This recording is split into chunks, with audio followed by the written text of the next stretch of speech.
Hello students, welcome to our channel Kiran Singh maths Pathshala. I am your maths teacher Kiran Singh. बच्चों, आज के video में हम लोग चैप्टर 14 स्टैटिस्टिक्स के क्वेश्चंस को सॉल्व करने जा रहे हैं। इसके पहले के वीडियो में हम लोग एनसीईआरटी के सारे क्वेश्चंस को सॉल्व कर चुके थे। आज के वीडियो में हम लोग कुछ इंपॉर्टेंट क्वेश्चन को करने जा रहे हैं जो आपके एग्जाम पॉइंट ऑफ व्यू से बहुत इंपॉर्टेंट होने वाले हैं। आपके पास सबसे पहला नंबर क्वेश्चन है, ये बोल रहा है if the mean of the following data is 15 find the value of phi. ये आपके पास एक डेटा दिया हुआ है जिसमें इसका मीन की वैल्यू आपके पास 15 दी हुई है। तो आपके पास पी, ये जो पी क्या है, एक फ्रीक्वेंसी है, इसकी वैल्यू हमें फाइंड आउट करनी है। आपको इंट्रोडक्शन पार्ट में बताया गया था, जब आपको मीन, मीडियन एंड मोड का इंट्रोडक्शन बताया जा रहा था, तो मीन में आपको बताया गया था जब हम लोग इस तरीके से अगर हमारे पास कोई डेटा हो जिसमें अगर उसकी फ्रीक्वेंसी दी हुई हो तो उस कंडीशन में हम लोग सबसे पहले क्या निकालते थे, एक्स एफ निकालते थे या फिर एफ आई एक्स आई निकालते थे हम लोग। यानी फ्रीक्वेंसी को जो डेटा हमारे पास है उससे मल्टीप्लाई करके निकाला जाता था। सबसे पहले हम लोग उस टेबल को बनाते हैं। ये देख लें, ये हमारे पास एक्स है। फर्स्ट टेबल में एक्स लिखेंगे, सेकेंड टेबल में उसकी फ्रीक्वेंसी दी हुई है, थर्ड टेबल में हम लोग एफ एक्स लिखेंगे। अब इस तरीके से जो टेबल है हम लोग पहले उसको बना लेते हैं। ये आपके पास होगा,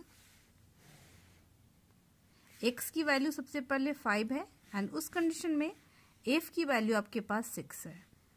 नेक्स्ट आपके पास एक्स की वैल्यू 10 है, उसके बाद एफ की वैल्यू पी है 15, उसके बाद अब देख लें 6 है, 20, 10, 25, 5। तो हम लोग इसको मल्टीप्लाई करेंगे, f into x, it mean 6 into 5 equal to आपके पास 30 हो जाएगा। फिर उसके बाद p इंटू 10, 10p आपके पास हो जाएगा। 15 6 90, 20 इंटू 10 200 हो गया एंड 25 5 125, ये आपके पास हो गया।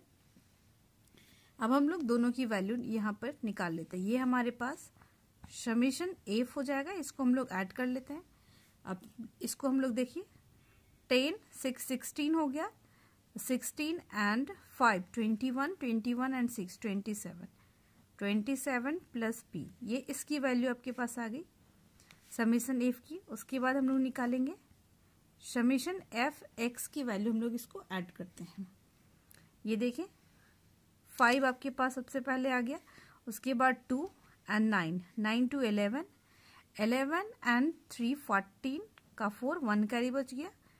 अब हमारे पास 1 1 2 2 2 4, 4 हमारे पास हो गया 445 एंड 10 पी हमारे पास बचा है, तो प्लस 10 पे लिख देंगे 10 पी। एंड इस कंडीशन में मीन निकालने के लिए आपको फॉर्मूला बताया गया था, मीन, जिसे हम लोग एक्स बार से रिप्रेजेंट करते हैं, summation F x upon summation F. तो आपके पास मीन, क्वेश्चन में आपके पास दिया हुआ था कि मीन की वैल्यू 15 है, तो हम लोग मीन के प्लेस पे क्या लिख देंगे, 15 लिख देंगे। अब उसके बाद आप देखें समेशन एफ एक्स, इसकी वैल्यू हमारे पास है 445 plus 10 P and summation F, ये इसकी वैल्यू हमारे पास है 27 प्लस पी। अब हम लोग इसमें क्या करेंगे, क्रॉस मल्टीप्लाई कर देंगे। ये आपके पास क्रॉस मल्टीप्लीकेशन होगा, 15 into 27 plus P equal to 445 plus 10 P. इसमें 1 से मल्टीप्लाई होगा तो वैल्यूज में कोई चेंजेस नहीं आएगी। अब हमारे पास 15 से इसको मल्टीप्लाई करते हैं, 15 7 जा हमारे पास हो जाएगा 105, 5 लिखेंगे, 10 कैरी बचेगा, 15 2 जा 30, 30 आपके पास हो गया, 10 40, 405 प्लस 15 पे इक्वल टू 445 प्लस 10 पी। हम लोग वेरिएबल को एक साइड लिखेंगे एंड कांस्टेंट नंबर्स को एक साइड लिखेंगे। ये हमारे पास हो जाएगा 15 पी प्लस, देख रहे हैं ये 10 है, लेफ्ट हैंड साइड आएगा तो माइनस में हो जाएगा 445 माइनस 405। ये हमारे पास सब्ट्रैक्ट करने के बाद 5p हो जाएगा एंड 445 में से 405 जाएगा तो आपके पास 40 बचेगा। आपके पास p की वैल्यू हो जाएगी 40 अपॉन 5, 5 1 जा 5, 5 8 जा 40। इट मीन्स आपको क्वेश्चन में p की वैल्यू फाइंड करने के लिए बोला गया था, तो हमारा जो रिक्वायर्ड आंसर होगा वो p की वैल्यू 8 आ गई। आप इस तरीके से अगर फ्रीक्वेंसी की वैल्यू आपके पास वेरिएबल के फॉर्म में हो तो इस टाइप का क्वेश्चन आप इजिली बना सकते हैं। ये एग्जाम पॉइंट ऑफ व्यू से आपके लिए बहुत इंपॉर्टेंट है। अब हम लोग इसी तरीके के नेक्स्ट क्वेश्चन को देखते हैं। अब आपके पास इसी तरीके का नेक्स्ट क्वेश्चन है। इसमें बोल रहा है find the missing frequencies in the following frequency distribution if it is known that the mean of the distribution is 50। Mean हमारे पास जो गिवन है हम लोग लिख लेते हैं एक्स बार, जिसे हम लोग क्या बोलते हैं, मीन बोलते हैं। ये मीन हमारे पास 50 दिया हुआ है and the total frequency is 120। Total frequency को, टोटल मीन्स सम होता है, तो एंड सम ऑफ फ्रीक्वेंसी को समेशन एफ से रिप्रेजेंट किया जाता है। ये हमारे पास 120 दी हुई है। ये वैल्यू हमारे पास क्वेश्चन के अनुसार है। अब जिस तरीके से हम लोग टेबल बनाए थे इसमें भी रिक्वायर्ड टेबल उसी तरीके से बनेगा। हम लोग सबसे पहले एक्स लिखेंगे, उसके बाद हमारे पास एफ है, उसकी फ्रीक्वेंसी दी हुई है। थर्ड स्टेप में हम लोग एफ एक्स निकालेंगे, एफ एक्स। इस तरीके से आप देख लें। एक्स की वैल्यू आप देख रहे हैं, आपके पास एक्स की वैल्यू दी हुई है। एक्स की वैल्यू सबसे पहले 10 है तो हम लोग 10 लिखेंगे एंड उस कंडीशन में एफ की वैल्यू 17 है। फिर 30 F1, 50 के साथ 32 है, 70 F2, उसके बाद 90 आपके पास 19 है। अब हम लोग एफ एक्स मल्टीप्लाई करके निकालेंगे। हम लोग इसको मल्टीप्लाई करते हैं। 17 10 जा 170, 30 इंटू F1, 30 F1 आपके पास हो जाएगा। ये हम लोग 32 को 50 से मल्टीप्लाई करेंगे, 1 0 पहले पुट कर देते हैं। 5 2 जा 10 हो गया, 5 3 जा 15, 116, 70 F2। अब आपको पता है 99 जा 171 होता है एंड 1 0 हम लोग पुट कर देंगे। इस तरीके से आपके पास हो गया। अब जिस तरीके से पहले वाले क्वेश्चन में समेशन एफ निकाले थे हमारे पास, हम लोग इसको ऐड करते हैं। वेरिएबल को एक साइड लिखेंगे एंड कांस्टेंट नंबर को एक साइड ऐड करेंगे। अब आप देखें 9 2 11, 11 एंड 7 आपके पास हो जाएगा 18। 8 लिखते हैं, आपके पास 1 कैरी बचेगा, 1 1 2, 2 एंड 3 5 1 6, 68 प्लस ये F1 भी अलग वेरिएबल है प्लस F2, ये एज इट इज जैसा है वैसा ही रहेगा आपके पास। अब हम लोग इसको भी ऐड करेंगे, इसको हम लोग ऐड करें, ये समेशन एफ एक्स हो जाएगा। ये अब देखें, आप इसको ऐड करेंगे, इसको एंड इसको, इन तीनों को साथ में ऐड करेंगे, बाकी ये दोनों को आप साथ में वैसे ही लिखेंगे।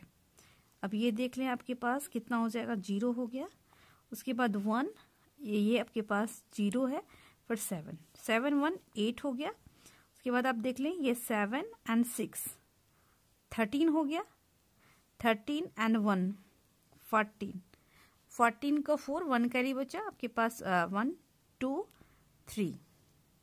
इट मीन्स ये 3480 प्लस का साइन देंगे। 30 F1 है, उसे इसी तरीके से लिखेंगे एंड 70 F2 भी इसी तरीके से हम लोग लिखेंगे। अब हम लोग इसके आगे सिंप्लीफाई करते हैं। आप देखें आपके पास समेशन एफ लिखा हुआ है ना, यहाँ पर अकॉर्डिंग टू क्वेश्चन आप लिख सकते हैं समेशन एफ इक्वल टू आपके पास है 68 plus F1 plus F2, but according to question summation F के प्लेस पे आपके पास वैल्यू दी हुई है 120 equal to 68 plus F1 plus F2। अब हम लोग इसको सिंप्लीफाई कर सकते हैं। 120 68 प्लस में है, लेफ्ट हैंड साइड में आएगा तो माइनस में हो गया, F1 प्लस F2। अब हम लोग इसको सब्ट्रैक्ट कर लेते हैं। अब देखें 10 में से 8 जाएगा तो क्या बचेगा, 2 बचेगा। यहाँ पर आपके पास 11 हो गया, 11 में से 6 जाएगा तो 5, यानी F1 प्लस F2 की वैल्यू आपके पास आ गई 52। ये आपके पास फर्स्ट रिजल्ट आ गया। अब हम लोग सेकंड इसके पास देखते हैं। ये हमारे पास सेकंड, ये आपके पास मीन है, मीन की भी वैल्यू आपके पास क्वेश्चन में 50 दी हुई थी। आप ऊपर देख सकते हैं गिवन में लिखा हुआ है मीन इक्वल टू 50। अब हम लोग इसका भी फॉर्मूला जानते हैं। अब हम लोग इस तरीके से सिंप्लीफाई करेंगे। हम लोग लिख सकते हैं मीन इक्वल टू, मीन जिसे एक्स बार से रिप्रेजेंट करते हैं, इसका फॉर्मूला होता है summation F x upon summation F. Mean की वैल्यू हमारे पास 50 थी तो 50 पुट कर देंगे। समेशन एफ एक्स आप देख रहे हैं, ये जो वैल्यू आपके पास है समेशन एफ एक्स है, तो हम लोग इसे पुट करते हैं 3480 प्लस 30 F1 प्लस 70 F2, ये आपके पास हो गया। And summation F, summation F की वैल्यू आपके पास है, ये देखें 68 प्लस F1 प्लस F2, आप इसे इजिली पुट कर सकते हैं 68 प्लस F1 प्लस F2। आप चाहें तो समीशन एफ की जो वैल्यू ये आपके पास दी हुई है 120, अगर आप उसको पुट करके बनाना चाहते हैं तो उस तरीके से भी आपका इजिली बन जाएगा। अब हम लोग क्रॉस मल्टीप्लाई करेंगे, 50 से मल्टीप्लाई करेंगे, 68 plus F1 plus F2 equal to 3480 plus 30 F1 plus 70 F2। हम लोग इसको मल्टीप्लाई करते हैं, 8 5 जा 40 हो गया, 4 कैरी, 6 5 जा 30 and 4 34 plus 50 F1 plus 50 F2 equal to 3480 plus 30 F1 plus 70 F2। अब हम लोग इसको सिंप्लीफाई करेंगे, इसके बाद मैं इसी प्लेस पे लिख रही हूँ अब यहाँ से, ताकि आप इजिली देख पाए। वेरिएबल को एक साइड ले आएंगे, कांस्टेंट नंबर को दूसरे साइड ले जाएंगे हम लोग। 50 F1 प्लस 50 F2। अब देखें 30 F1 लेफ्ट हैंड साइड आएगा तो minus 30 F1 minus 70 F2 equal to 3480 minus, ये देखें 3400 उधर जा करके माइनस में हो जाएगा। अब देखें 50 में से 30 जाएगा तो 20 F1 एंड 70 में से अगर आपके पास 50 जाता है तो ये क्या हो जाएगा, माइनस 20 F2, ये आपके पास हो गया। एंड ये सब ऐड करेंगे तो आपके पास 80 हो जाएगा। 3480 में से 3400 अगर कैंसिल होगा तो अब देखें ये 20 तो हम लोग कॉमन ले सकते हैं, F1 minus F2 equal to 80, 24 जा 80, यानी F1 माइनस F2 की वैल्यू आ गई 4। अब यहाँ पर देखें आपके पास F1 प्लस F2 की वैल्यू क्या दी हुई है, 52, तो हम लोग इसको लिख देते हैं। ये हमारे पास है F1 plus F2 equal to 52। ये हमारे पास दो रिजल्ट है, ये इक्वेशन नंबर 1 था, इसको हम लोग 1 ही रहने देते हैं, ये 2 हो गया। अब हम लोग 1 प्लस 2 दोनों को ऐड करेंगे, हम लोग लिखेंगे ऑन एडिंग हम लोग इसको ऐड करेंगे, on adding 1 and 2 we get, हम लोग 1 एंड 2 को ऐड करेंगे। फर्स्ट में हमारे पास था F1 plus F2 equal to 52, second result हमारे पास आए थे F1 minus F2 equal to 4। अब देखिए इसको ऐड करते हैं तो हमारे पास साइन जो है वो चेंज तो नहीं होगी, सब्ट्रैक्ट करने में साइन चेंज होते हैं, तो F2 एंड F2 एक प्लस में एक माइनस में ये कैंसिल हो जाएगा। 2F1 इक्वल टू 56 हो गई हमारे पास वैल्यू, 2 से कैंसिल हो गया, 2 2 जा 4, 2 8 जा 16, F1 की वैल्यू 28 आ गई। अब हम लोग इससे पुट कर देते हैं, F1 प्लस F2 आपके पास क्या था 52, F1 के प्लेस पे 28 पुट करते हैं, plus F2 equal to 52, this implies F2 equal to 52 minus 28 equal to F2 की वैल्यू आपके पास आ गई 12 में से 8 गया 4, यहाँ पर आपके पास बच गया 4, 4 में से 2 जाएगा 2, आपके पास F2 की वैल्यू निकल गई, आपके पास F1 की भी वैल्यू निकल गई। ये आपका दोनों रिक्वायर्ड आंसर होगा। क्वेश्चन में आपको F1 एंड F2 दोनों की वैल्यू फाइंड आउट करने के लिए बोली गई थी। आई होप आपको अच्छे से समझ में आया होगा। इस तरीके के क्वेश्चन का और भी क्वेश्चंस का प्रैक्टिस करेंगे, ये एग्जाम पॉइंट ऑफ व्यू से बहुत ही इंपॉर्टेंट है। नेक्स्ट वीडियो में हम लोग आगे के क्वेश्चंस को सॉल्व करेंगे। Thanks for watching me.